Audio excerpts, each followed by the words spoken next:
I have to do this. I accidentally called Matteo De Luca hot, and he walked over to my desk like I'd just signed my own death warrant.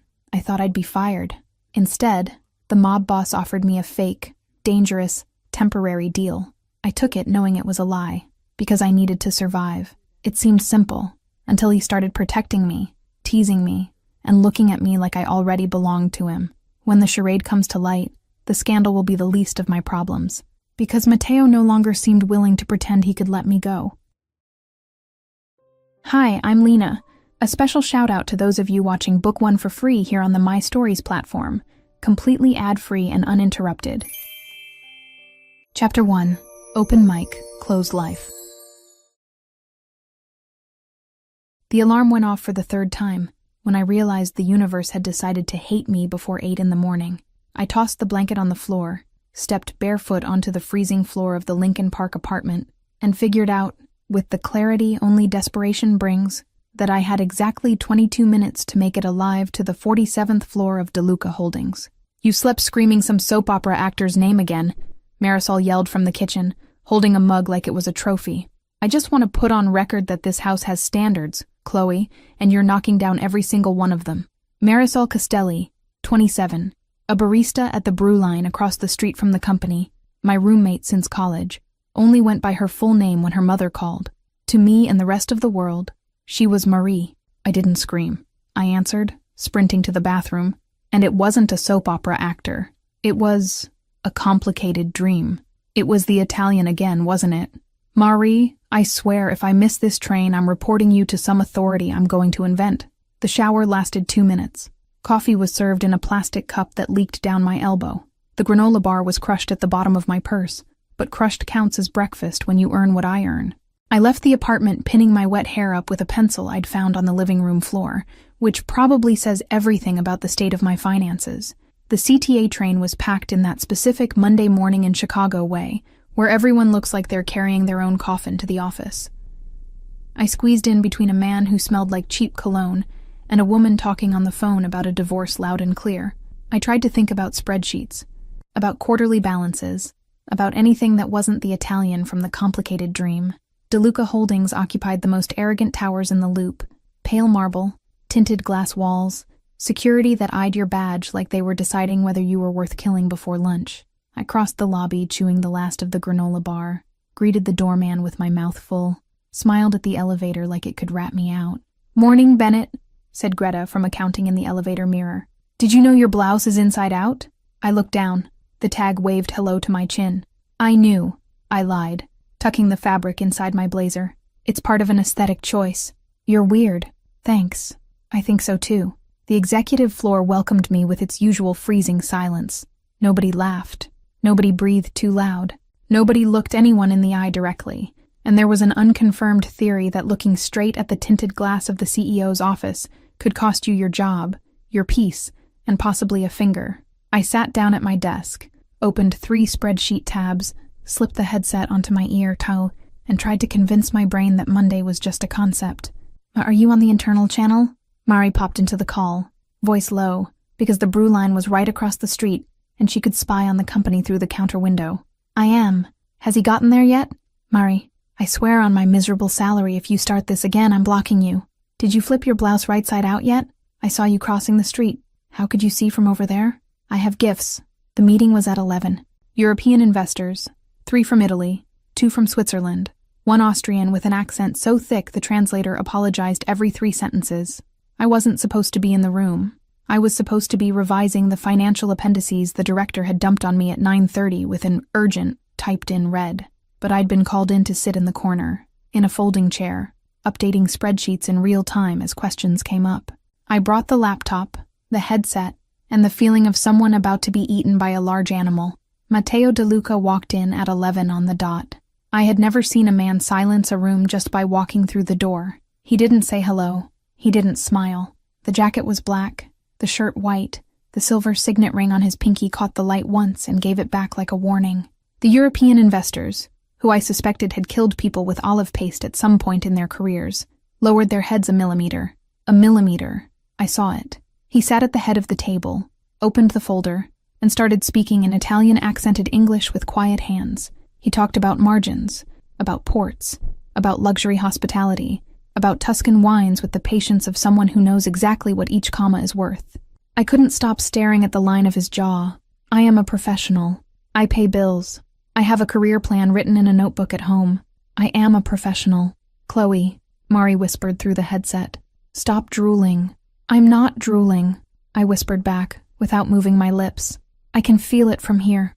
Mari, be quiet. Describe him to me. I need it for art. I looked at Matteo. He was explaining, with the calm of a surgeon, why one of the Swiss operations was going to be restructured. The Austrian man was nodding like he was learning religion. Matteo turned his head slightly, and the light slid down the line of his temple, on the dark hair, on the corner of his mouth that hadn't smiled once in my entire life, and I, fully believing the headset mic was muted, opened my mouth. My God, that man is criminally hot.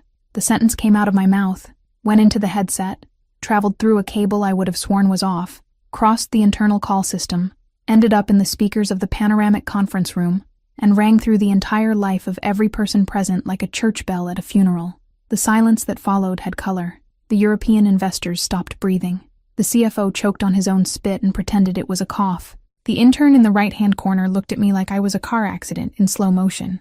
The Austrian asked the translator, in German, if he'd understood correctly. The translator, white as paper, answered yes, and Matteo De Luca, without moving a single facial muscle, slowly lifted his eyes from the paper to me. I never knew, before that moment, that there was a specific kind of death that happened standing up, with a pulse, with a heartbeat, and everything, but with no soul left inside the body. I felt my soul exit through the top of my head. I saw the little ghost of me waving sadly from the ceiling. Chloe, Mari groaned into the headset. Chloe, please tell me that channel was muted. Mari, I answered, without moving my lips. I'm dying. Matteo closed the folder. Slowly. Every gesture of his had the weight of something planned 10 years in advance. He pushed the chair back, stood up, and crossed the entire panoramic conference room, the length of a city block, in absolute silence. The black shoes made no sound on the pale carpet. The investors followed along with only their eyes, like people watching a tsunami arrive through the window. He stopped beside my folding desk. I kept staring at the laptop screen as if the spreadsheet might adopt me. Miss Bennett. I lifted my face, because anything else would have been cowardice, and cowardice on that floor cost more than the rent on my apartment. His eyes were dark, not black, dark in a specific way, with something underneath it I didn't have the vocabulary to name. He wasn't angry. It was worse. He was interested. Say it again. Looking at me, Matteo said, low enough that only the first 15 feet of the room could hear, loud enough that those 15 feet included the European investors, the CFO, and the panicked translator. I opened my mouth, closed it, opened it again. I'd rather be fired in silence, I answered, with the steadiest voice I could build out of whatever pride still fit in my chest. There was a pause. And then, for the first time in all the time he had existed inside that building, Matteo De Luca laughed. It wasn't a guffaw. It was a low sound, almost a breath, brief as a knife sliding through an apple. But it was a laugh, and it happened in front of me, and it was because of me. The European investors looked at each other like people watching an eclipse. The meeting continues, Matteo said, turning back toward the table. In 5 minutes. Miss Bennett, stay. The rest of the room shifted like people who'd forgotten they had bodies. Marie, in the headset, whispered, Babe, you just became an urban legend. I didn't answer because Matteo was still standing next to me, and his scent, I'm not going to describe it in detail because I am a professional, was something expensive and warm, and I, for 2 full seconds, forgot my own name. He pulled the chair away from the head of the table, and, before going back to his spot, dropped his voice a millimeter and said, just to me, next time you want to talk about me on the mic, ask for permission. And he walked back to the head of the table like nothing had happened. I survived the meeting with my breath trapped behind my teeth. The investors pretended, with that delicacy only very rich Europeans have, that no sentence had been spoken. The CFO avoided my eyes with the determination of someone avoiding a virus, and Matteo, from the other end of the long table, didn't look at me again, not once. It was worse. I could feel his not looking pressed against the back of my neck. When the meeting ended, I grabbed the laptop, left the executive floor walking down the marble hallway in a single stride, got into the elevator, and rode down the 47 floors with the feeling of crossing an entire country. On the street, the Chicago wind hit my face like a slap from your mom. Mari was waiting for me at the brew line, waving a coffee in the air. "Put a shot of liquor in this," I begged. "It's 2 in the afternoon. Put 2. Sit. Spill. Detail by detail. I want to know if he looked at you that way I imagine he looks when—" "Mari, stop." That night, in the apartment, she turned the episode into a stage play, performed on top of the couch, with a pillow playing Matteo.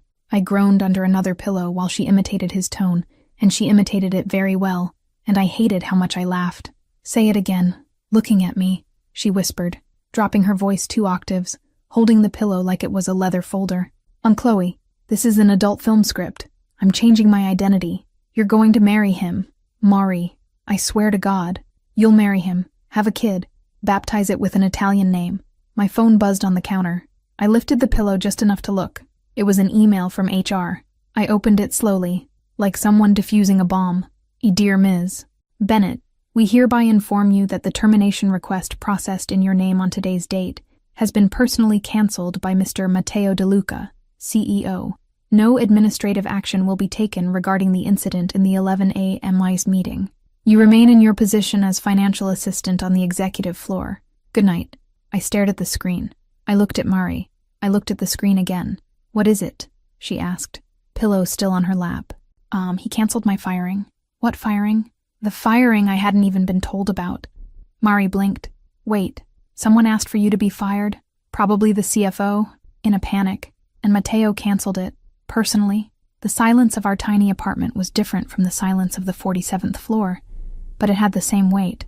Mari slowly lowered the pillow. "Babe," she said, serious for the first time all night. "And a man like that doesn't cancel a firing for nothing." "I know," I whispered. "You know what that means." "I know. It doesn't mean it was over. It means it had just started." And there, with the email open on the screen and Mari's joke dying in the air, I understood for the first time that I had walked, without a map and without warning, onto a floor much more dangerous than any spreadsheet could describe. End. Chapter 2. Coffees Nobody Ordered. The next morning, I walked into DeLuca Holdings with the courage of a Roman soldier who knows he's going to die but plans to die well dressed. I'd spent the night rehearsing neutral expressions in the bathroom mirror. Conclusion. My face does not do neutral. My face does, I'm thinking about something wrong. I'm thinking about something very wrong. And I'm thinking exactly what you imagine I'm thinking. I sat down at my desk, turned on the computer, breathed. On top of the keyboard sat a white paper cup with a black brew line lid. I lifted the cup slowly, like raising evidence in a courtroom. Double shot, oat milk, a sprinkle of cinnamon, exactly the way I ordered it. No card, no note, no name. "Greta," I called to the accounting co-worker walking by with a stack of folders. "Did you see who left this here?" "No." "Did you see if it was a delivery guy, or someone from inside?" "Bennett, yesterday you called the CEO hot on the internal mic. I'm not asking any questions for 6 weeks. For my safety." She kept walking. I drank the coffee. It was perfect. That, more than anything, scared me. The week turned into a sequence of small, elegant moves. On Wednesday, the brewline cup was waiting on my desk before 9. On Thursday, it was waiting earlier. On Friday, I got there at 8:30, and the cup was already there, still hot, like someone had timed my damn train. I tried to interrogate the brewline delivery boy at the lobby. A skinny kid in a green beanie who looked at me like a guy looking at his own end. "Orders are orders, miss." "Whose orders?" "Orders are orders, miss." "How much is this coffee costing per day?" "I'll pay. Just tell me who." "Orders are orders, miss." I went back to the elevator defeated. Going up, I caught my reflection in the mirror and saw I was smiling. That's when I understood I had already lost something important, and I probably wasn't getting it back anytime soon. Matteo showed up in the break room twice that day. The first time, I was filling a water bottle, and he came in to grab an espresso from the fancy machine no one from the administrative peasantry dared to use. He didn't look at me. He grabbed the espresso. He left. But the air pressure in the break room had changed, the way it does before a storm, and the bottle overflowed onto my hand because I'd forgotten I had a hand. The second time, he was waiting for me in the hallway. Not exactly waiting for me. He was looking at a plant in the huge corner vase, like the plant had committed a financial crime, and I happened to walk by. Miss Bennet, Mr. DeLuca, breakfast. Yes? The brew line. What about it? Is it adequate? I looked at him. He looked at the plant. Adequate, I repeated. Yes. Are you asking me if the coffee that mysteriously appears on my desk every morning is adequate? I am. And if I say no? He finally turned his eyes to me. The hallway light slanted down the line of his jaw, and I, the rigorous professional that I am, mentally filed it for later use in emergencies. I'll change the order, Matteo said. He walked off down the hallway without waiting for an answer. Mari almost dropped her phone when I told her that night. He asked if the coffee was adequate. Yes, adequate, Chloe. Yes. That man is going to kill you with pleasure and sadness at the same time. Mari, I'm just describing. On Friday, I went to lunch with 3 other co-workers at a discreet Italian restaurant 2 blocks from the company. House wine, a salad that cost my grandmother's rent, lukewarm conversation about year-end bonuses. The operations director from the hospitality division, a man named Beckett who talked too much and smelled like airport cologne, sat next to me and discovered there was an exact spot on my arm, near the elbow, where he could rest his hand to emphasize a sentence. He rested it there to emphasize the first sentence. He rested it there to emphasize the second. I pulled my arm away with all the delicacy student debt teaches, and he, on the third, rested it there again. Matteo walked past the restaurant door. It wasn't on the schedule. It didn't make sense. But the door opened, and he came in with Lorenzo Ricci behind him. Lorenzo, the man in the black suit with the expression of a locked vault, who had been Matteo's shadow since the beginning of time. The 2 of them crossed the dining room on the way to a reserved table in the back. Matteo walked past our table, stopped, looked at Beckett's hand, still resting on my elbow. Beckett, Matteo said, low, almost friendly. Miss Bennet works for me. Beckett pulled his hand off my arm with the speed of someone pulling his hand out of a fire. Mr. DeLuca, enjoy your lunch. Matteo continued to the back table without looking back. Lorenzo, walking past, registered my face for half a second. It wasn't friendly. It wasn't hostile. It was a notation. Beckett didn't finish lunch. He invented an urgent call. He left, paying the bill for all 4 of us with the company card, which is probably the modern definition of fleeing. The following Monday, HR announced that Beckett had requested a transfer to the logistics division in Houston for personal reasons. Houston, Mari repeated, in the kitchen, with a sauce spoon in her hand. He sent a guy to Houston. Mari, he didn't send him. He sent him, Chloe. Houston, Chloe, Houston. Friday night, I couldn't take it anymore.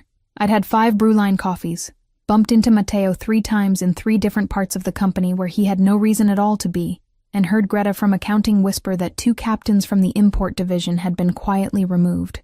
The company was boiling. I was boiling. I decided I was going to his office, and I was going to ask. I crossed the executive floor carrying an empty folder. The excuse was a report no one had asked for. I knocked on the tinted glass door with the knuckle of my middle finger. Come in, his voice said from the other side. I pushed the door open. Matteo's office was an extension of him. Pale marble, glass walls with a view of the entire city, a turntable on a side shelf with stacks of vinyl carefully aligned. It smelled like expensive leather and something woody I couldn't name. Matteo was standing behind his desk. No jacket, white sleeves rolled up to the elbow. And that's when I saw for the first time what the suit had been hiding. A fresh cut on his left eyebrow, a small bandage he had clearly tried to cover, and under the shirt, on his forearm, a purple mark that ran down to his wrist. I froze at the door. Miss Bennet, I brought a report. On the quarter that ended in March. That one, that was consolidated in April. Yes. And the report is necessary today, Friday night, at 7:30. Yes, I answered, and closed the door behind me because cowardice, as already mentioned, was expensive. Matteo looked at me. He didn't say anything for one long second. He walked to the desk, rested his fingertips on the edge, and the low light of the office slid down the bandage on his eyebrow like it was trying to offend me personally. Ask, he said. What? The question? You came to ask? I swallowed dry. The coffees. What about them? They're yours. They are. Why? He leaned forward a little over the desk. His shirt stretched at the shoulder, and I saw the mark climb up the bicep. He didn't pretend it wasn't there. Because I wanted to. That's not an answer. It's the only one I have. Beckett requested a transfer. You know it wasn't for personal reasons. I know. He tilted his head a millimeter. You know too. I took 2 steps into the office. He stayed behind the desk, but I saw that he had stopped breathing. So had I. The empty folder trembled in my hand, and I rested it on the desk surface to hide it. Mr. DeLuca. Matteo. Mr. DeLuca, I repeated, because there, at that hour, Matteo was a trap.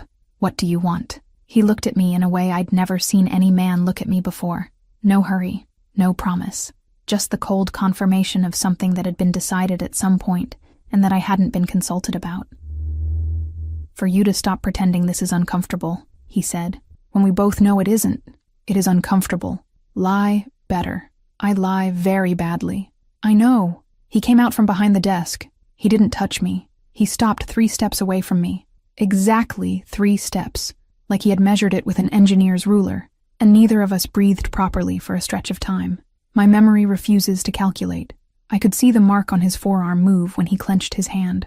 I could see the cut on his eyebrow, too fresh for someone who spent the day in conference rooms. I could see the exhaustion under his eyes, an exhaustion that had nothing to do with quarterly balances. Who did that to your eyebrow? Work. What kind of work leaves a mark there? Mine. You're a CEO. I am. CEOs don't get hit. He looked at me a second longer, and something on his face changed. Didn't soften, exactly, but surrendered a millimeter, like someone deciding to leave a door cracked without committing to opening it. Go home, Chloe. Mr. DeLuca. Go home.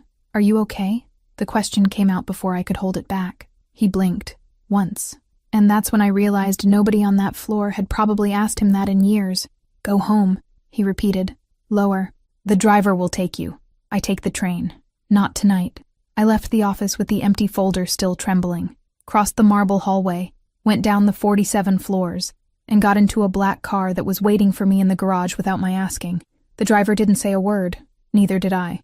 In the back seat, with the city sliding past the tinted glass, I kept replaying the bandage on his eyebrow, the purple mark running down his forearm, the go home, repeated in a quiet voice.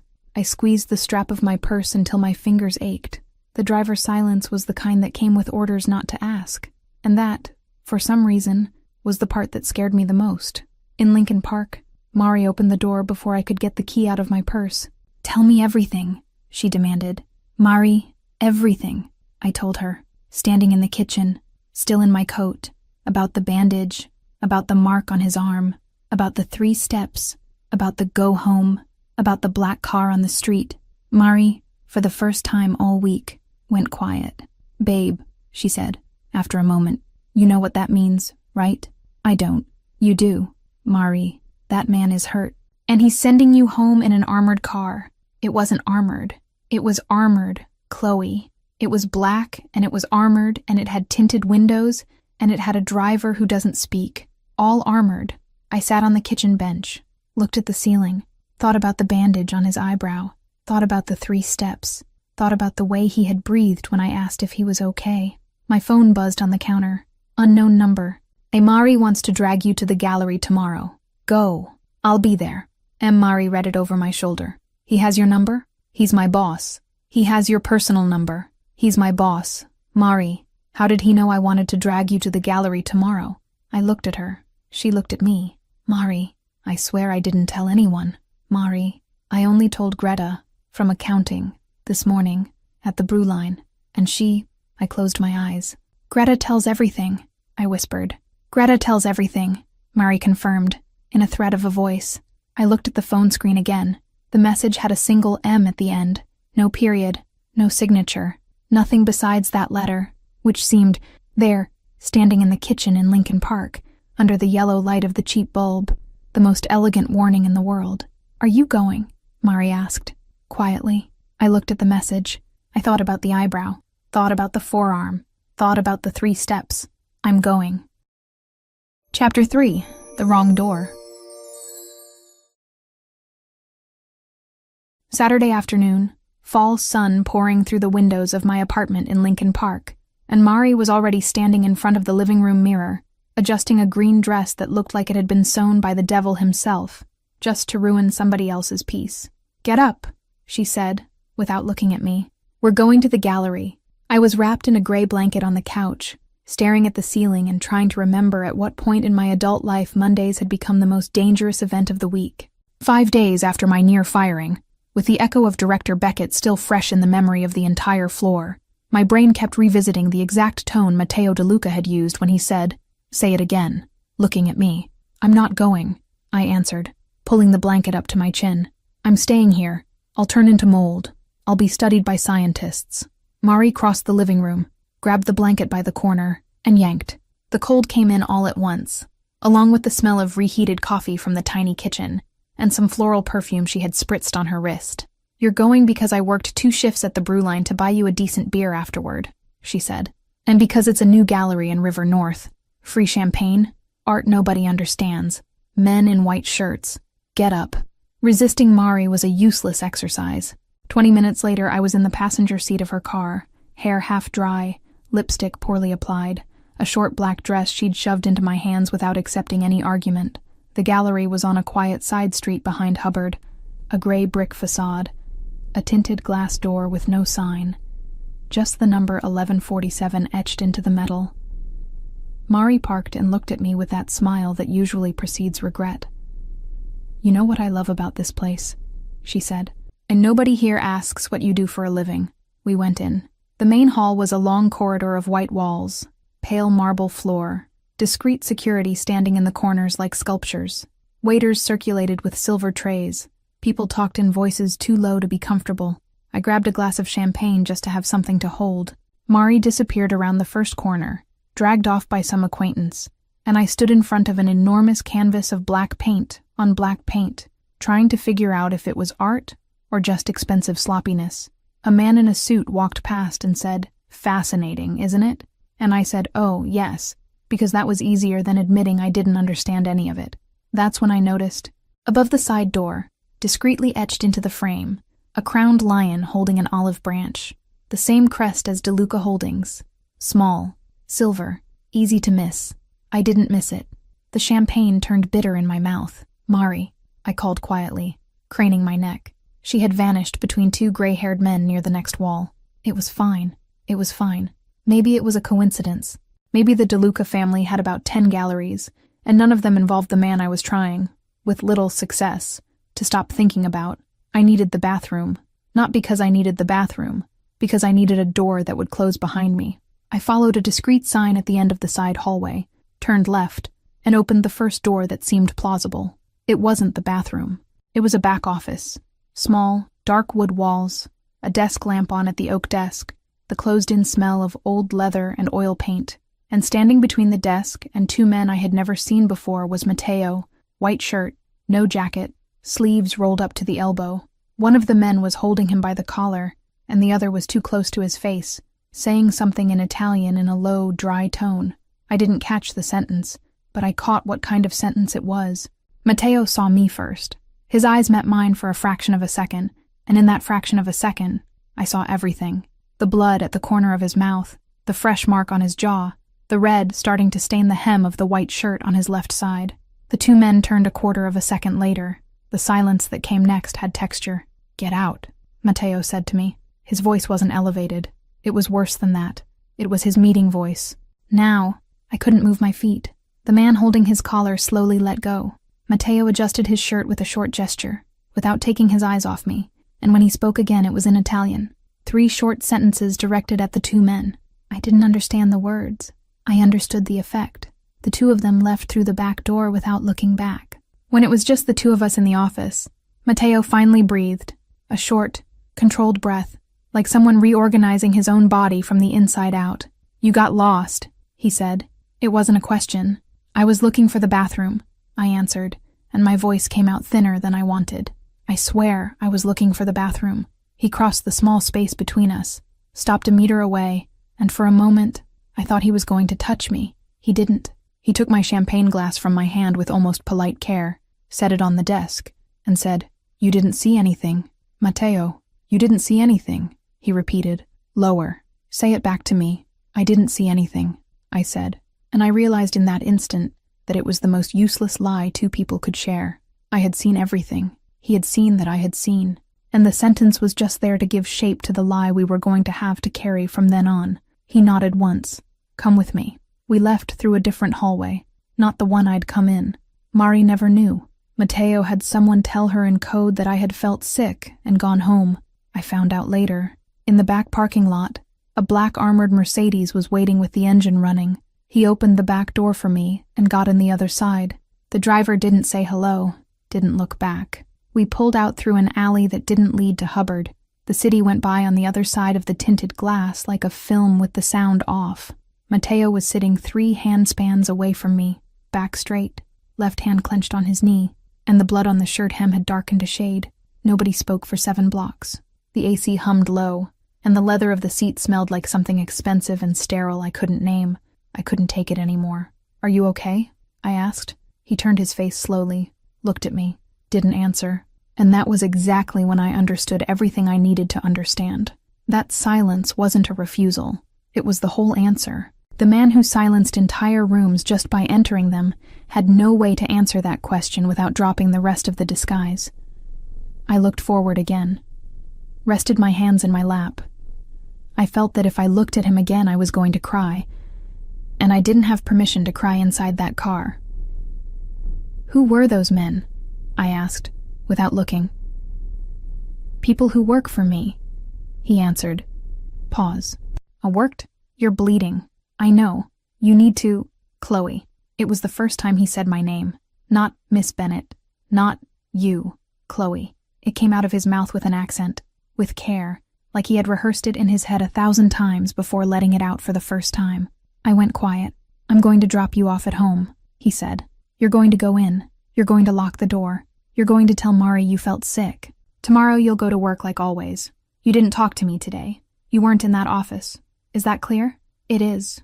Look at me." I looked. His eyes had something in them I had never seen before. Not exhaustion, not anger, fear, controlled, organized, professional fear, but fear. And the fear wasn't about the blood on his own shirt. "Is that clear?" he repeated. "It's clear," I said. The Mercedes stopped on my street. He waited for me to get out without moving from the seat. Before I closed the door, I leaned in and said quietly, "You didn't answer whether you're okay." He looked at me for a whole second. "I'm not," he answered. "But you are. That's what matters." The door closed. The car drove off. I couldn't sleep. Mari got home at 11:30, slightly drunk, telling a too long story about a man who tried to buy a painting with cryptocurrency. I laughed in the right places. She swallowed the whole story. She went to her room, closed the door, and 2 minutes later I heard her heavy breathing through the wall. I stayed in the living room, low light, knees pulled up to my chest. I stared at the wall for an amount of time I couldn't measure. The street outside let out the occasional sound of a cab, of a heel too far away to be dangerous. When the buzzer rang, it was almost 3 in the morning. I knew who it was before I stood up. I opened the door. Mateo was on the landing. No jacket. The white shirt swapped for a dark gray one. No blood stain now. His jaw had a starting bruise. His eyes dropped to me and stayed there. "I came to see," he said, low, like the sentence was explanation enough. "If you were okay? We just saw each other." "I know." I opened the door wider. He came in. He looked around the small living room once, taking everything in with one glance. The pillow fallen on the floor, the low lamplight, Marie's closed bedroom door, the cold cup of tea forgotten on the side table. He stood. He didn't sit. I stood too because it felt wrong to offer the couch to a man like that at that hour. "I couldn't sleep," he said. "I thought if I saw with my own eyes, I'd be able to—" "Sit," I said. He didn't sit. He leaned his hips against the back of the couch, hands in his pants pockets, shoulders lower than I'd ever seen them. The first layer fell there, standing in my tiny living room, with Mari snoring through the wall. "Are those men going to come looking for you?" I asked. "No," he said. "Those men aren't going to come looking for anyone else." I swallowed dry. I was supposed to be scared. I wasn't. I was sorry for him. It was a flaw of character on my part. I recognized it right there, and still it was what I felt. "You don't sleep much," I said.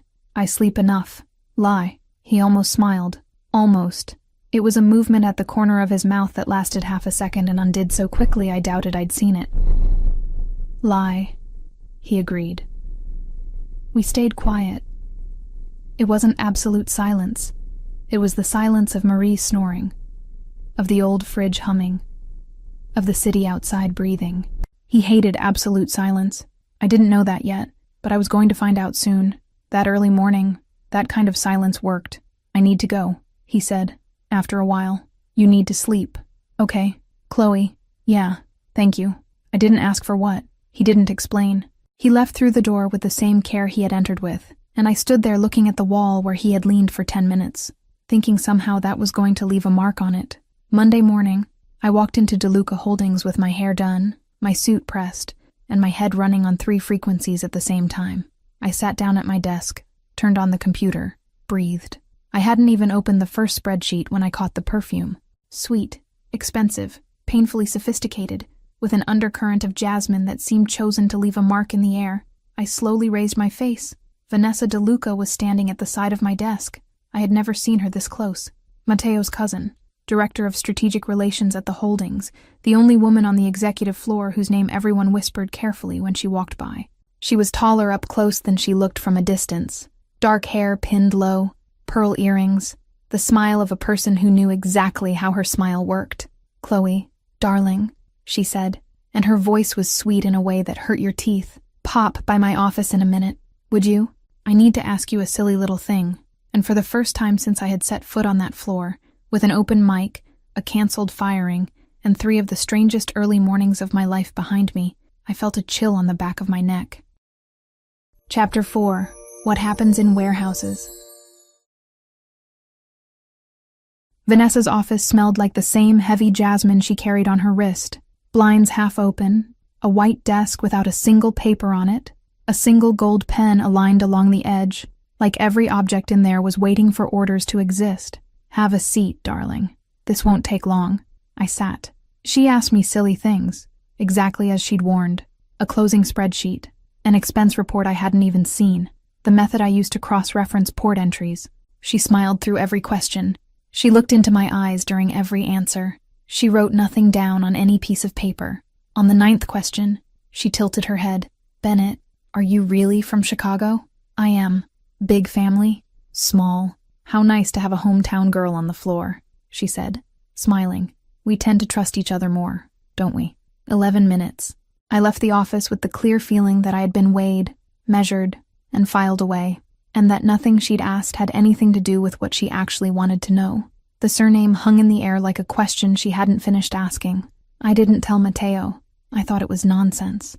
I thought it was paranoia. I thought life was going to, finally, calm down a little. That was the exact moment life decided not to. Wednesday night, Oliveto, a small Italian restaurant in the Loop, with a discreet facade and warm yellow light. Matteo had had the restaurant closed. It wasn't a power move. It was practicality, he explained, sitting at the single table set in the middle of the room, that he preferred we talked without the noise. I pretended that was normal. The tablecloth was white, pressed, with firm creases at the folds. The glasses were tall and light. A vinyl record was playing quietly in a corner, and I recognized the voice just from the rough timbre.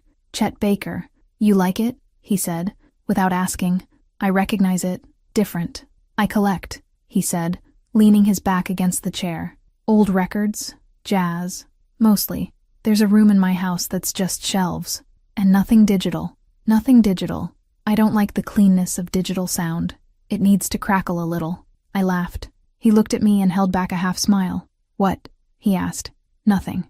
You're less mysterious when you talk about music." "Good," he said, spinning the stem of the glass between his fingers.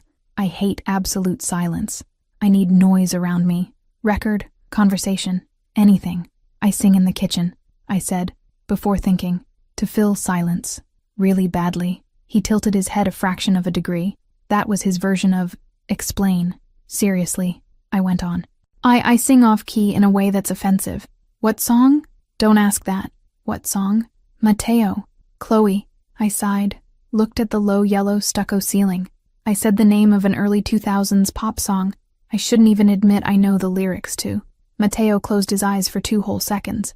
When he opened them, he was smiling for real for the first time all night. Small, contained, but his. "I still want to hear it," he said. "You're crazy." I already suspected. The food arrived. I don't remember what I ordered.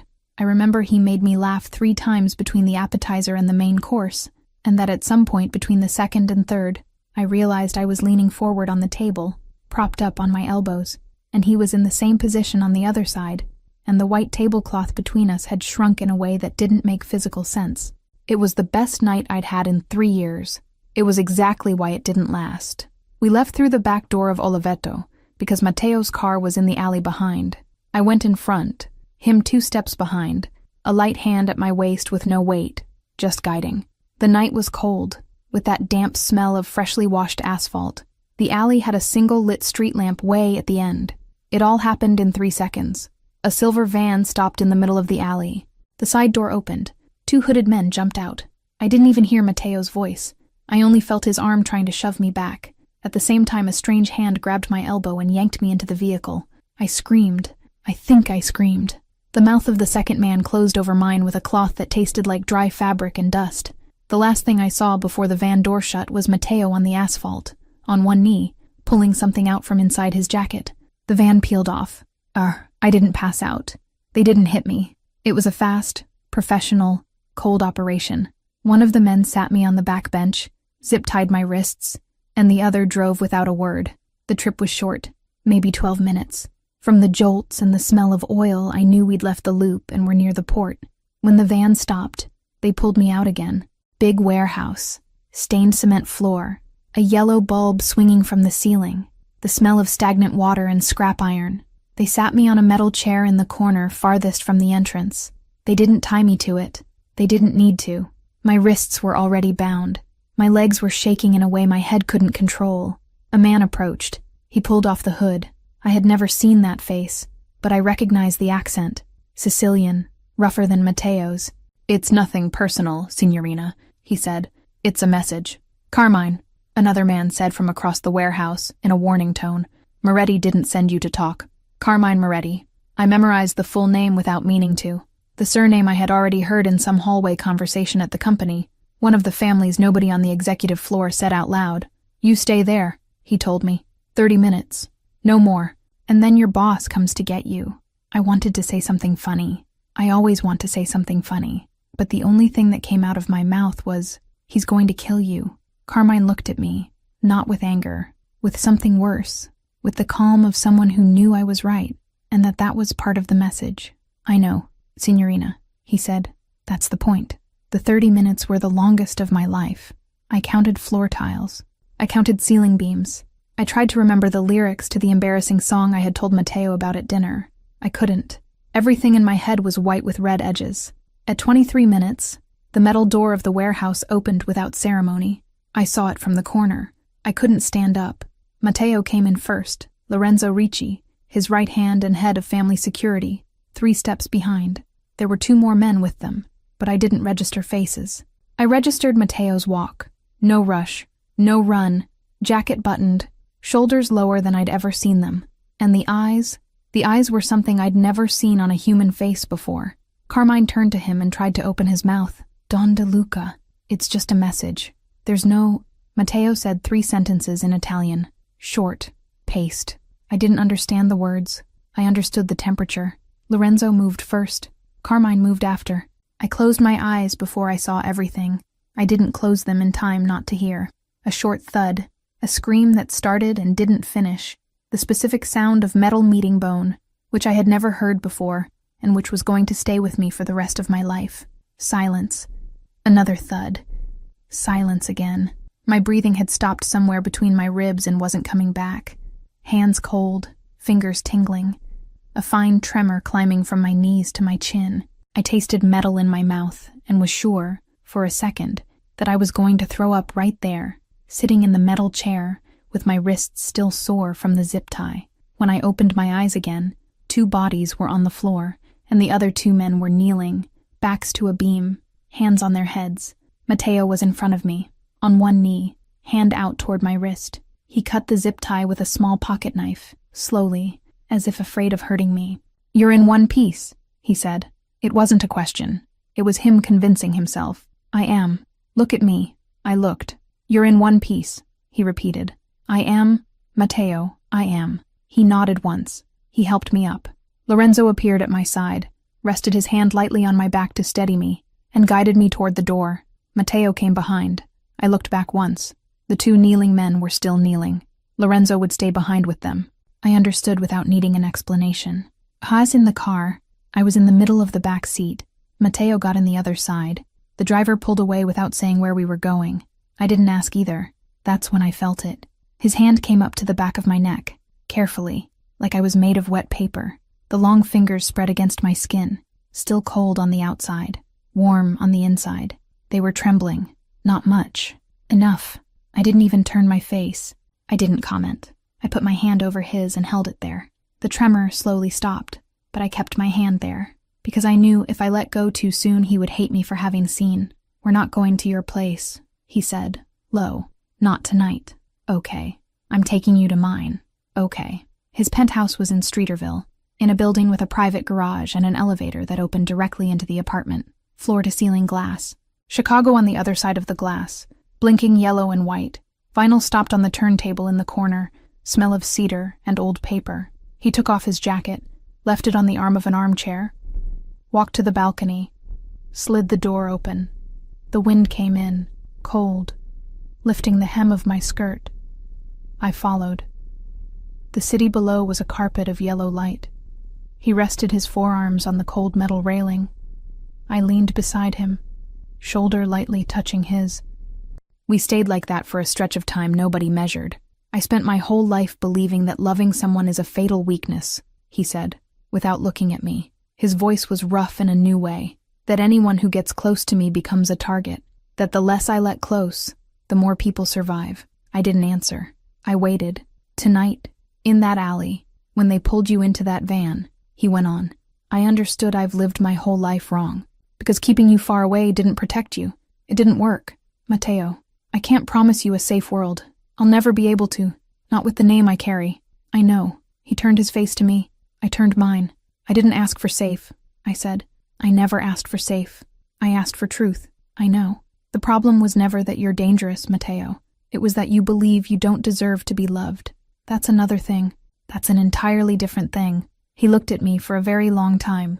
He didn't touch me. He didn't lean in. He just looked, with the same seriousness with which he had cut the zip tie in the warehouse, like he was deciding something that was going to cost him. "Come," he said, "and I'll show you where you're going to sleep. Alone. Tonight, alone. Why? Because tonight can't be the night I take you to bed for the first time," he said, and his voice had a moved firmness I had never heard in him. "Tonight you almost died. I don't want the first time to smell like a warehouse." I couldn't answer. I nodded. He guided me down the hallway to a guest room with a wide bed and a window facing east. He gave me a t-shirt of his to sleep in. He didn't touch me. Before he closed the door, he stopped at the threshold. "Chloe." "Yeah, I'll be on the other side of the house, if you need me." "Okay." The door closed with a quiet click. I lay on my back on the bed, put his t-shirt over the dress, looked at the white ceiling. The t-shirt smelled like his skin, like cedar and something cleaner underneath. I closed my eyes and fell asleep without realizing I had fallen asleep. I woke up to morning light hitting my face. I got up slowly, barefoot, opened the door carefully. The penthouse was quiet, with that kind of silence he hated. I crossed the hallway. That's when I heard voices in the living room. I walked more slowly, came to the edge of the hallway without making a sound. Vanessa DeLuca was standing in the middle of the living room, hair loose this time, gray dress, leather folder under her arm. She had come in without knocking, with the familiarity of someone who still kept a key to the private elevator from some old family arrangement. I understood from Mateo's posture, with his back to me, near the turntable, shoulders tense. "Cousin," she said, with that same sweet voice. "I hope I'm not interrupting." She saw me over his shoulder. She smiled. The smile was for me, wide, perfect, like we were old friends. "Chloe, darling," she said. "Good morning." Mateo turned his face slowly. He didn't say anything. For 2 seconds too long, he just stayed quiet, looking first at me, then at the folder under Vanessa's arm. And his silence told me, before either of them opened their mouths, that the folder had a name on it. Chapter 5. The Man Under the Suit. The Streeterville penthouse woke up differently that Thursday morning. I knew because it was the first time I was waking up in it, and even so I understood, from the careful silence of the hallway, that the house had learned to breathe deep the night before. Mateo had given me the room at the end of the hall, a bed too big, sheets that smelled like something expensive and unfamiliar, an entire window facing Lake Michigan, still dark at the edges, with the cold glass meeting dawn and a thin streak of light starting on the other side. I didn't sleep more than 3 hours, not because of the bed, because of his hand that had trembled on the back of my neck inside the car days before, and that kept trembling inside my head every time I closed my eyes. I remembered the weight of his fingers, the warmth that came after, the way he had tried to hide the tremor by leaning his temple against mine. I got up barefoot. I walked down the hallway over the deep carpet to the living room, and that's where the morning started to go sideways. Vanessa DeLuca was sitting on the white couch, legs crossed, a leather folder resting against her thigh, smiling at me like I was the hostess who'd taken too long to appear. Her perfume had already taken over the entire room, something floral, heavy, the kind that comes in before the person. "Good morning, darling," she said. Sweet voice, ice-cold eyes. I hope I didn't interrupt. Mateo appeared at the kitchen doorway a second later, white short-sleeved shirt rolled up at the forearms, coffee in one hand, expressionless face. He stayed there, still, without saying anything, for 2 seconds that felt like an entire trial. "Vanessa," he said, low voice. "You don't have hours for walking into this house." "I have a key, cousin," she answered, without taking her eyes off me. "Family arrangement, you remember." "The key expires today," Mateo said, without changing his tone. "Return it before you leave." Vanessa smiled like she didn't hear. I swallowed the embarrassment of being in socks, no bra under the t-shirt of his they'd given me, in the middle of a conversation that clearly didn't include me. Vanessa extended her hand to me like she was greeting a client. "You must be Chloe. I've heard so much." "What a shame," I said, not taking the hand. "I haven't heard anything about you." She laughed. A small, trained laugh, the kind you rehearse in the mirror. "I'll love to change that." Mateo crossed the room, stopped beside the empty armchair, and said a single sentence. "The folder." Vanessa raised the leather folder, looked at me again, and left it on the coffee table with exaggerated care, like she was placing an offering. Lisbon reports, dear. Nothing that should frighten the lady. She stood up with the calm of someone who had agreed on her next move with someone else. She kissed the air near Mateo's cheek. She left through the private elevator without hurry. When the door closed, I finally breathed. "Does she always do that?" I asked. "No," Mateo answered, eyes still on the door. "Today was because of you." I didn't know what to do with that sentence. So I did what I do best. "Coffee?" I asked, walking toward the kitchen like the ground was mine. He followed me without answering. He leaned in the doorway. He watched me open 3 wrong cabinets before finding the sugar. The kitchen was too white, too cold, with an Italian coffee machine that looked like an expensive torture device. When I finally sat on the tall counter stool with the mug in my hands, he said, "There's a meeting at the company this afternoon. I want you there, as an assistant, as you." The difference landed. I nodded slowly. "Okay." He turned to leave, stopped halfway through the motion, and looked at me sideways. "Chloe." "Yeah? Thank you for staying yesterday." I couldn't answer before he was out of the kitchen. The 4th floor meeting room was smaller than the one on the 47th, but that was where the real decisions got made. Dark walls, heavy wooden table, blinds half lowered, Mateo at the head, Lorenzo Ricci on the right, black suit, hands folded, eyes on me before I even sat down. 2 captains I'd never seen in my life, and Vanessa, at the corner opposite Mateo, smiling at everyone like the morning hadn't happened. Mateo started straight in. "As of this week, 3 operations stop running through the holdings. The contracts will be transferred to independent structures. Whoever currently reports for Detroit reports directly to me, no intermediary. The port flows leave central accounting." The captains traded glances. Vanessa didn't blink. "That's a reorganization," she said. "Sweet. Or is it a farewell?" "It's a cleaning." "A cleaning of what, cousin?" Mateo looked at her with the patience of someone who had already decided everything before sitting down. "Of people who confuse loyalty with ownership."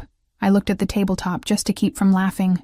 Lorenzo noticed, and it was the first time in 3 months that I saw the corner of his mouth move a millimeter. The meeting lasted 20 minutes. When the captains left, Vanessa lingered. She picked up her bag slowly, walked around the table slowly, stopped near Lorenzo and said, in a tone she wanted me to hear, "Lorenzo, dear, you really should check the background on our new guest before she learns too much." Bennett is a very common surname in Chicago, isn't it? Lorenzo didn't answer. He just lifted his eyes to her with a calm that was worse than any answer. Vanessa smiled, satisfied to have planted the sentence, and left, leaving the perfume in her wake again. Mateo closed the door behind her. He rested both hands on the back of the chair. "She doesn't touch you," he said, without looking at me. "Ever." "Did you just say that to her?" "I just said that to myself." Lorenzo got up in silence. Before leaving, he stopped beside my chair. "Miss Bennett, Mr. Ricci." He looked at me a second longer than necessary. I didn't know what that meant, but I noted in my head that I needed to find out. Mateo left me in his office to wait while he handled something with a captain on the floor below. 5 minutes, he said. "Don't open a drawer." I waited 10, and I opened a drawer. It wasn't curiosity. It was the bottom drawer, cracked open, with a brown envelope slipping over the edge like it wanted to fall on its own. When I leaned down to push it back in, 3 papers escaped. Receipts, children's hospitals, pediatric surgeries, high amounts, all paid by a shell company with a name I didn't recognize, but with Matteo De Luca's signature at the bottom of each one. 3 hospitals, 11 surgeries, no sender name in any public records. I knew that, because I knew the holding's philanthropy reports by heart. I sat on the floor of the office with the papers in my lap and cried. Small, no sobs, just a thin thing that ran down to my chin before I noticed. The carpet smelled like cedar and like something I only felt near him. When he came back, I had already put everything back in the envelope, and the envelope back on the desk, but I hadn't properly wiped my face. He stopped at the door, looked at me, looked at the desk, looked at me again. "You opened a drawer," he said. "I sat on the floor," I answered. "Why?" I shrugged. "Because the first time I really saw you, you were bleeding on the white shirt of a gallery. I wanted to know who the man no one saw was." He didn't answer. He crossed the room, sat on the floor next to me, leaned his head against the wall. I felt his knee touch mine. Light, a warm weight that stayed there. "It's not charity," he said after a while. "It's interest." "Interest on what?" "On everything I've ever done." I leaned my forehead on his shoulder. He didn't move. We stayed there until someone knocked on the door, and even 1 second after. I met Mari at the brew line at 6. She ordered 2 bucket-sized coffees and shoved me toward the back table before I'd even taken off my coat. The place smelled like burnt beans and the thin rain that had started outside. "Tell me everything, and start with her face." Vanessa's. Yes, hers. I told her. The couch. The folder. The Bennett is a common surname line. The meeting. Lorenzo. The hospital receipts. Everything. Except the part where I sat on the floor crying, because that part was still mine. Mari listened without interrupting, which is the rarest thing that exists in her world. When I finished, she drank half her coffee in one go and said, "Babe, tell me, you're not in love with a monster. You're in love with a man who learned to pretend he was one, and he's starting to give up the disguise." I choked. "That's truck bumper sticker stuff. That's the truth, Chloe. Look at me. You never cried for any boss. You cried for the guy in the receipts." I looked at her. "And what do I do with that?" Mari smiled the kind of smile she only gives when she knows exactly what she would do in my place. "Stay." He showed up at my apartment at 11 at night. He didn't call ahead. He buzzed twice, with the patience of someone who had already decided to wait however long it took. Marie, in the bedroom, pretended to sleep before I even got near the door. Mateo came in a dark jacket, no tie, hair a little messy from the Chicago wind. He brought the cold of the street with him, and a smell of rain that stayed in the hallway. He looked around like he was seeing my kitchen for the first time, and he was. The sink, with the dinner dishes, the crooked magnet on the fridge, the tea towel with coffee stains I'd been swearing to wash for 3 weeks, the yellow bulb that gave it all the air of an old film. "It's small," I said, defensive. "It's yours." He walked to the counter, rested his palm on the granite behind me, without touching me, and stayed there a second longer than necessary. 3 steps became half a step. I smelled his coat, his neck, the whole night that hadn't yet started. The granite was cold under my hand, and his heat, behind my shoulder, made the air stop. "I bought a house," he said. I looked up.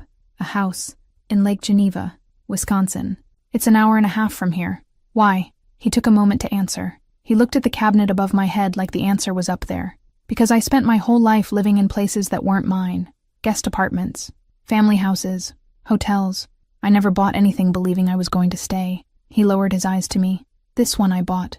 In me. In a life I never thought I deserved.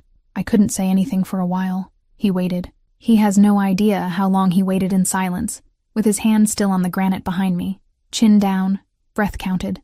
"Do you want to see it?" he asked. "When? Sunday?" I thought about the debt, the rent, the boss who was my boss since I'd started at DeLuca Holdings. I thought about Vanessa's folder, about the fourth floor meeting, about the cut eyebrow in his office last Friday. I thought about the man sitting on the floor of his own office saying interest on everything I've ever done.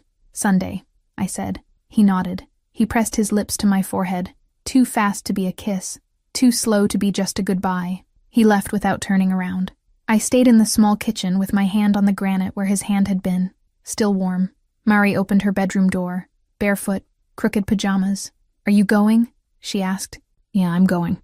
Bring the good coat," I laughed. And for the first time all week, it was a whole laugh. Sunday morning, a small bag in the trunk of the black car, I-94 highway, Wisconsin on the horizon, low, blue-gray, still smudged with mist off the lake. Mateo drove without looking back, one hand on the wheel, the other close to mine without touching it, and I understood, from his profile against the morning light, that he was afraid of arriving. And for the first time since I'd met him, I knew he wasn't afraid of the house. He was afraid I wouldn't stay. Chapter 6. The House He Never Thought He Deserved. The Lake Geneva house appeared at the end of a narrow dirt road, surrounded by trees still holding the last red of fall, light wood, big glass, a wide porch facing the water, smooth as a freshly cleaned mirror. Mateo turned off the car and stayed quiet a second longer than necessary, both hands still on the wheel, as if waiting for my reaction to know if he could breathe. "You bought this," I said, not really asking. "I bought it thinking about a life I never thought I had the right to have," he answered, and the way he said it, low, almost apologizing for his own want, made something inside my chest squeeze and give in at the same time. I got out of the car barefoot, because I had taken off my sneakers along the way and forgot to put them back on. The ground was still warm from the weak afternoon sun. Mateo came after me with the keys hanging from his index finger, observing the way he observed everything from the first time he crossed that conference room. Like someone measuring a distance he hadn't yet decided whether he wanted to walk. I opened the front door and went in laughing at the wrong things, at the two big windows, at the empty drawers, at the smell of new wood, at the good silence filling the rooms without asking permission. I walked through the kitchen, touching the pale stone counter, opened the cabinet over the sink, and burst out laughing when I found exactly nothing inside. "You bought a house without a single glass," I said, turning to him. "I bought a house without anything because I wanted to choose what was going to come in here with someone," he said, and he stayed at the doorway, hands in his coat pockets, like crossing that threshold alone was still impossible for him. I held my breath for a moment. The sentence had landed in me with a weight he probably hadn't calculated. I crossed the kitchen, took his hand, pulled him in, and closed the door. "You're in," I said. "Now you can't go back out." Mateo let out a small laugh, one of the ones only I know, one of the ones nobody at that company would imagine existed on his face. He squeezed my hand, brought it to his mouth, and pressed his lips to my fingertips without saying anything. We walked through the house together for the first time. He pointed at the place where he wanted to put a turntable. I pointed at the corner, where a ridiculous armchair I'd always wanted would fit. He pointed at the glass wall of the bedroom, facing the lake. I pointed at the chandelier he never would have picked on his own. "You have no taste in anything," I teased. "I have taste in one thing only," he answered, low, without turning to me. "And she's barefoot in the middle of my hallway." The pier creaked quietly under my feet. The sun was going down slow on the other side of the lake, leaving orange trails on the surface of the water. I sat at the end with my legs dangling.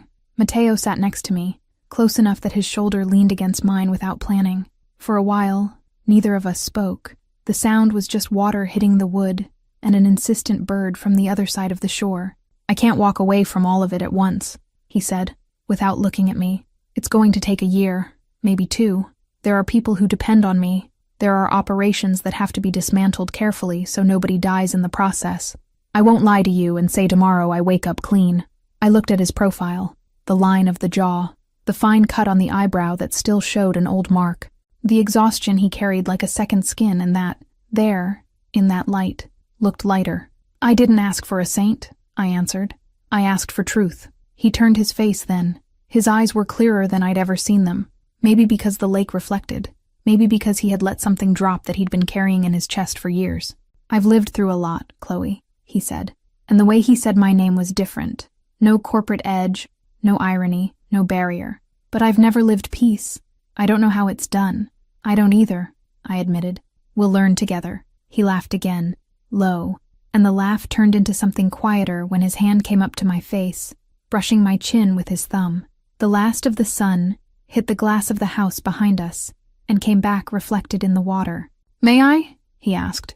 I almost cried out of anger and tenderness at the same time. The most dangerous man in Chicago asking if he could kiss me at the end of a wooden pier in Wisconsin. "You always could," I answered. He kissed me slowly, like someone testing whether there's still a floor under his own feet. His hand held the back of my neck, steady, and I felt a difference from the other times he had rested it there. It wasn't trembling. For the first time, it wasn't trembling. It was just certainty. When we pulled apart, the light was almost gone. He rested his forehead against mine and stayed there, breathing too close. "Come," he said, finally, and helped me up. We walked back to the house, holding hands. A thin rain started falling before we even reached the door, the kind that's more like dew than a storm. I turned on a lamp in the kitchen. He took off his coat. The living room still smelled like new wood, and something I couldn't name, maybe a beginning. He stopped at the start of the hallway that led to the bedroom. He looked at me in a way I already knew, but this time without holding back half the question. He held out his hand. I took it. He pulled me down the hallway in no hurry at all. The fine rain hit the skylight. The bedroom door pressed shut behind us. Soft, as if the whole house had agreed to respect that silence. I woke up with sun on my face and the smell of coffee. I got up without making noise, fixed his shirt I'd put on to sleep in the night before, and went downstairs barefoot over the new wood stairs. Mateo was in the kitchen, his back to me, dark pajama pants, broad shoulders against the morning light coming through the glass wall. He had put music on quietly from somewhere. Jazz, obviously, the kind of records he collects like little religions. Good morning," I said, leaning in the doorway. He turned. He looked at me like I was something he was still learning to believe in. He pushed a mug toward me without asking how I took it, because he already knew, and the fact that he already knew knocked me down in a way no word could have. "Good morning," he answered, voice rough from sleep. I sat on the counter. He stood across from me, with his own mug, watching. Under the marble, his bare foot found mine and stayed there, leaning against mine, like saving a spot for the rest of my life. "We need to buy a glass," I said, trying to hold back a smile. "We need to buy everything," he answered. "I don't even know where the sugar is." I got up to look for it. I opened the wrong cabinet. I opened the second wrong cabinet. He watched from across the counter, biting the corner of his mouth to keep from laughing. And when I finally gave up and turned around, he pointed at the third cabinet with his chin. "You're terrible at finding things," he said. "And you're terrible at helping," I shot back. "I'm great at helping," he said, setting his mug aside and crossing the kitchen. "Just not when you make that face." He pinned me between his body and the counter. No force at all, just presence. He pressed his forehead to mine. The fine rain from the night had stopped at some point neither of us had noticed. "And what if I want forever?" I asked, quietly, because inside that kitchen it still seemed possible to say absurd things out loud. He smiled, the same small, rare, lethal smile he'd let out for the first time in the conference room, on the day I should have been fired. "Then it's forever," he answered, "and I don't know how to do halfway with you." The rest of the day went by slow in a way I didn't know existed anymore. He fried eggs. I burned the toast. We ate sitting on the living room floor because we still didn't have a table. He showed me the part of the house where he wanted to put a shelf for the records. I sketched on a napkin where my ridiculous armchair would fit. He laughed at the armchair. I laughed at his taste. Afternoon slipped into evening almost without warning. We ate leftovers. He turned on the temporary turntable he had brought in the trunk. I danced barefoot in the empty living room. At some point he pulled me by the waist and we stood there, just swaying without rhythm, like the music was an excuse. "You sing terribly," he murmured, too close to my ear. "I know," I answered. "Don't stop," he asked. I didn't stop. I woke up in the middle of the night with his side of the bed empty. I wasn't afraid. It was a new kind of not afraid, still under construction. I sat on the edge of the mattress, fixed his shirt that was still on me, and went down to the kitchen barefoot, feeling the cold floor. I found Mateo standing, leaning against the counter, holding an empty mug, looking at the glass wall. The house was dark.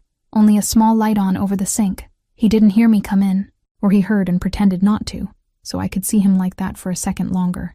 The man who silenced rooms, the man no one dared to face on the most dangerous floor in Chicago, the man who had walked into a warehouse and come out with a trembling hand. He was there, standing in the dark kitchen of the lake house, looking out at the darkness as if he still didn't believe he had permission to be inside it. I crossed the cold floor barefoot. I leaned my body against his back and slid my arm around his waist, my cheek between his shoulders. He exhaled slowly, like he'd been waiting his whole life for that. "Do you ever sleep?" I whispered.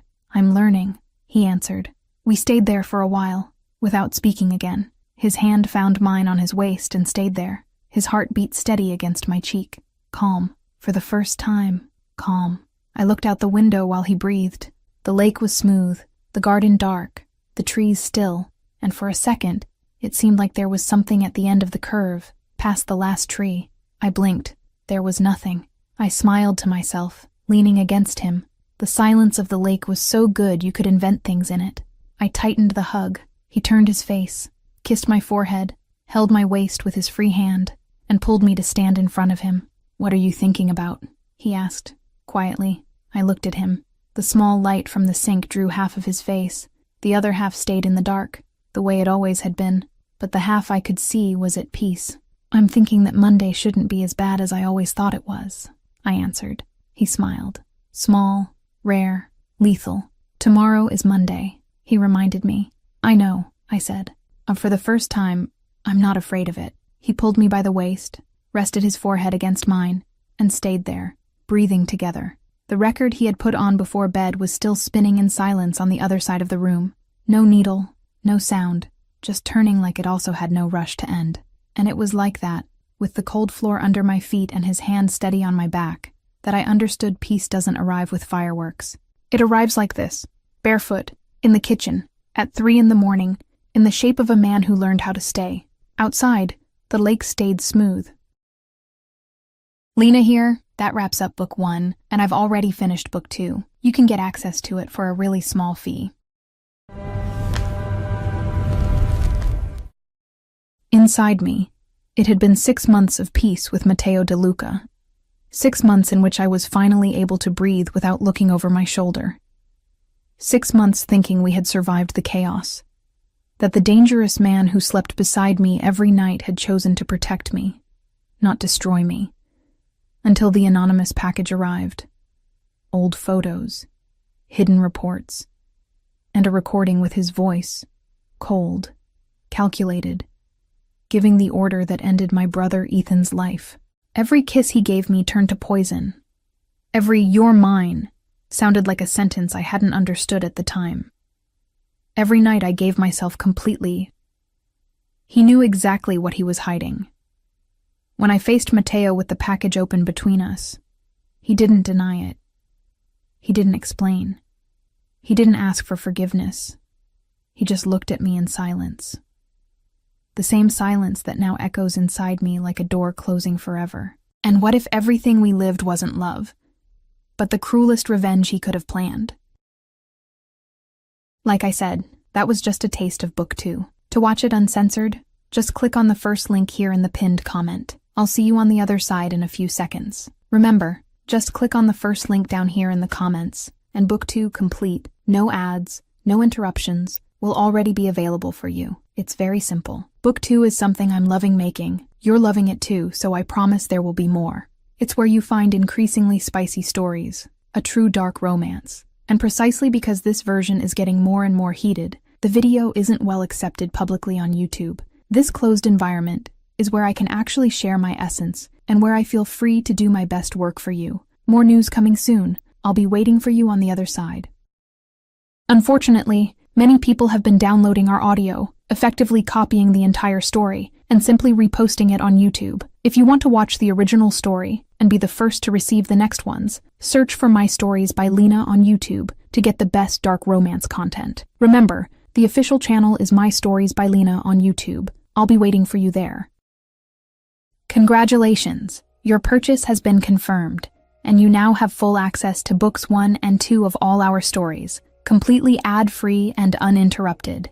Everything is available on the My Stories platform. From Mafia romance and billionaire romance to our spicier tales, this content is ready for you now, with new episodes added daily. Access is simple. Just log in using the same email address you used for your purchase. A confirmation has also been sent to that same email. The My Stories platform is very simple and intuitive. Each image represents a story. If it has a book too, just click and press play. Everything is already unlocked for you. You can also rate each story, leave a like, and write a comment. Your feedback will be visible to all our other subscribers. This is our romance universe, so please feel free to interact. From this moment on, this is officially your home for romance stories.